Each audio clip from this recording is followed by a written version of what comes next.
Case పెట్టనీయకుండా చేసే తప్పుడు పనులు ఇవన్నీ. అవన్నీ వాళ్ళు ఎన్ని చేసినా మీరు ఒక్కటే గుర్తుపెట్టుకోవాలి, దొంగతనం చేసేవాడు కానీ, నేరాలు చేసేవాడు కానీ, ఘోరాలు చేసేవాడు కానీ ఎవిడెన్స్ లేకుండా తప్పించుకోలేడు. వాడు మనకంటే ఇంటెలిజెంట్ అయితే వాడు చేసి తప్పించుకుంటాడు. వాడికంటే మనం ఇంటెలిజెంట్ అయితే అక్కడనే పట్టుకొని ఇనిషియల్ స్టేజ్లోనే అరికట్టే పరిస్థితి వస్తుంది. ఇది నేను ఇప్పుడు చెప్పడం కాదు, పోలీసులకి డీజీపీ గారు కూడా చాలాసార్లు మాట్లాడుతున్నాం. ఆ విషయం మనం ఇటీవల కాలంలో 3-4 ఇన్సిడెంట్లు జరిగాయి.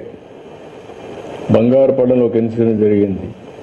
గుంటూరులో వాళ్ళ వెహికల్ కింద ఒక అతన్ని వేసి తొక్కించేసి వారుగా వారేసిపోతే, తర్వాత అంబులెన్స్లో వీళ్ళు తీసుకుపోయి ప్రాణం కాపాడలేకపోతే మళ్ళీ వాళ్ళ బంధువులు పిలిపించి పోలీసులే అంబులెన్స్లో పెట్టి అంబులెన్స్ చంపేశారని చెప్పి నేరం మన మీద వేసే పరిస్థితికి వచ్చారు. ఇలాంటి ఆటలు సాగనీయం, ఫర్మ్గా ఉంటాం. నేను ఒకటే చెప్తున్నా, ఎవరైనా సరే వాళ్ళ పని వాళ్ళు చేయనండి, నాకే అబ్జెక్షన్ లేదు.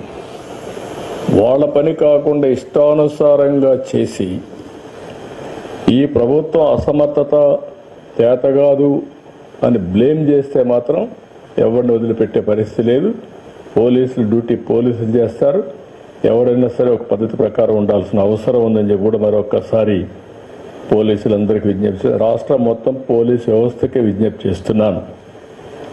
ఇటీవల నేను చూసినప్పుడు కొన్ని అయితే అతి నీచంగా దారుణంగా బిహేవ్ చేయడం, సోషల్ మీడియాలో ఇంకా కూడా అసభ్యంగా పెట్టడం, క్యారెక్టర్ అసాసినేషన్ చేయడం.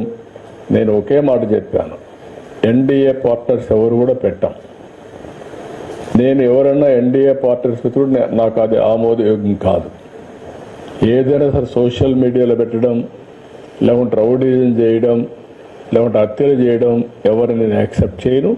అదే సమయంలో తప్పు చేసిన వాడు మాత్రం తప్పించుకోలేడు. ఈ విషయం కూడా వీళ్ళు గుర్తుపెట్టుకోవాల్సిన అవసరం ఉంది. అదే మరి general law and order maintain చేయడం పెద్ద కష్టం కాదు. మనకు మెర్సిలెస్గా ఉంటాం. రాజకీయ ముసుగులో ఉండి నేరాలు చేస్తే మాత్రం అది ఎట్టి పరిస్థితుల్లో యాక్సెప్ట్ చేయమని చెప్పి కూడా నేను మీకు తెలియజేస్తున్నా. ఈ విషయంలో పోలీస్ వ్యవస్థ గట్టిగా ఉండాలి, మెసేజ్ కరెక్ట్గా ఉండాలి. అదే మరి నేరం జరిగిన తర్వాత మనం వ్యవహరించే తీరు చాలా ఇంపార్టెంట్. ఒక 4-5 కేసుల్లో గట్టిగా ఉన్నాము అనే పరిస్థితి వస్తే రాష్ట్రం మొత్తం సెట్ అవుతారు. ఒకప్పుడు దేవాలయాలపైన దాడులు, ఎక్కడికక్కడ గందరగోళం, దొంగతనాలు అన్నీ పోయినాయి. ఎవడన్నా చేస్తే ఇమ్మీడియట్గా పట్టుకోగలుగుతున్నాం. దానిపైన మనం గట్టిగా యాక్షన్ కూడా తీసుకునే పరిస్థితికి వచ్చాం. ఇప్పుడు వైకుంఠ ఏకాదశి పర్వదినం ఇంకా 10 రోజులు ఉంటుంది. హెవీ క్రౌడ్స్ కూడా ఉంటాయి. దీనిపైన మీరందరూ అప్రమత్తంగా ఉండాలి. పోలీస్ వ్యవస్థ అప్రమత్తంగా ఉండాలి. టీటీడీ కూడా ఇన్స్ట్రక్షన్స్ ఇస్తున్నాం. 0 టాలరెన్స్. ఎక్కడ చిన్న ఇన్సిడెంట్ జరగడానికి వీలు లేదు. ఏ ఇన్సిడెంట్ జరిగినా చాలా ఫర్మ్గా కూడా ఉంటాం. అందరూ కూడా అప్రమత్తంగా ఉండాల్సిన అవసరం ఉంది. ఇంకో పక్క టెక్నాలజీని కూడా ఇప్పుడే నేను చూశాను. అన్ని దగ్గర ఈ సీసీటీవీ కెమెరాలు పెట్టారు. అక్కడి నుంచి ఇన్ఫర్మేషన్ కూడా తెప్పిస్తున్నారు. దాన్ని ఇంకా కూడా నెక్స్ట్ లెవెల్కి తీసుకుపోవాల్సిన అవసరం ఇక్కడ కూడా చూపిస్తున్నాడు సుబ్రాయుడు ముందర పెట్టి. దీన్ని ఎక్కడెక్కడ జరుగుతూ ఉంది అవన్నీ కూడా పెట్టారు. That's a good thing. దీన్ని ఇంకా నెక్స్ట్ లెవెల్కి తీసుకెళ్దాం. ఇంటెలిజెంట్ పోలీస్ వ్యవస్థను పెడదాం. రౌడీ షీటర్స్ అందరిని ఇందులో పెట్టడం, ఎవరైనా ఇష్టానుసారంగా చేసి ఇక్కడి నుంచి కూడా మానిటర్ చేసి డైరెక్షన్స్ ఇచ్చే పరిస్థితి రావాలి. ఇప్పుడు పెట్రోలింగ్ కూడా మనం డ్రోన్స్తో చేసే పరిస్థితికి వచ్చాం. ఒకసారి డ్రోన్తో పెట్రోలింగ్ చేసినప్పుడు డాక్యుమెంటరీ ఎవిడెన్స్ వస్తాయి, విజువల్స్ వస్తాయి. విజువల్స్ వచ్చినప్పుడు ఆటోమేటిక్గా కంట్రోల్ కూడా వస్తారు. కేసు కూడా ఫర్మ్గా ఉంటుంది. ఆ విషయం కూడా వీళ్ళు గుర్తుపెట్టుకోవాల్సిన అవసరం ఉంది. ఇంకొక పక్కన మీరందరూ, నేను చాలాసార్లు చెప్పాను, టెక్నాలజీ బాగా ఉపయోగించండి. ఇన్విజిబుల్ పోలీస్ ఉండాలి, విజిబుల్ పోలీసింగ్ ఉండాలి. That is the direction I'm giving. ఎవడు తప్పు చేసినా తప్పించుకోలేమని భయం ఉంటే అందరూ కూడా కంట్రోల్లోకి వస్తారు. అల్టిమేట్గా తిరుపతిని నేరాలు లేని సిటీగా, ఒక ప్రశాంతమైన సిటీగా, ఆయన ఎంత గొప్ప నాయకుడైనా వాళ్ళ ఇంట్లో గొప్ప నాయకుడిగా ఉండమని కానీ బజార్లోకి వస్తే మాత్రం చట్టపరంగా ఆయన కూడా బాధ్యత కలిగిన పౌరుడే. నోరు బారేసుకోవడం, ఇష్టానుసారంగా చేయడం ఇవి చేస్తే మాత్రం గవర్నమెంట్ కూడా గట్టిగానే ఉంటాం, చట్టపరంగా గట్టిగా ఉంటాం. వాళ్ళ పని వాళ్ళు చేయమనండి, మనకేం అబ్జెక్షన్ లేదు. కానీ గట్టిగా రౌడీజం చేస్తే పెద్ద నాయకులు అయిపోతారంటే కరెక్ట్ కాదు.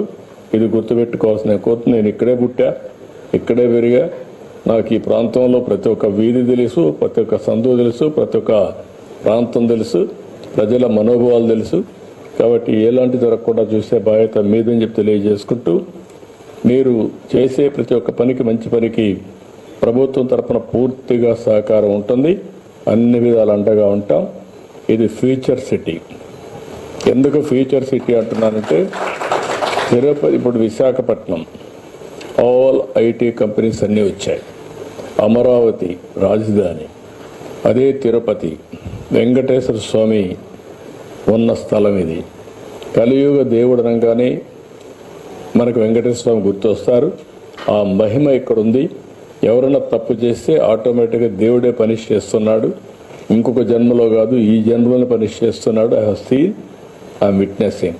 కాబట్టి దీన్ని ఎంత పవిత్రంగా మీరు తీసుకుపోగలిగితే అన్ని మంచి ఫలితాలు వస్తాయి. దయచేసి ఆ యాంగిల్లో దీన్ని ముందుకు తీసుకుపోవాల్సిందిగా మరొక్కసారి కోరుకుంటూ, అందరికీ మనస్ఫూర్తిగా అభినందనలు. All the best. ఎవరైతే ఈ ప్రాజెక్టు పూర్తి చేయడానికి అన్ని విధాలా సహకరించారో, శ్రీ సిటీ దాతలు కూడా సహకరించారు, వాళ్ళకు కూడా అభినందనలు, ధన్యవాదాలు. మిగిలిన అధికారులు ఎవరైతే బాగా పనిచేశారో వాళ్ళందరికీ మనస్ఫూర్తిగా అభినందనలు. నేను చాలా బిల్డింగ్స్ చూశాను, చాలా పోలీస్ స్టేషన్లు చూశాను, చాలా ప్రిమిసెస్ చూశాను.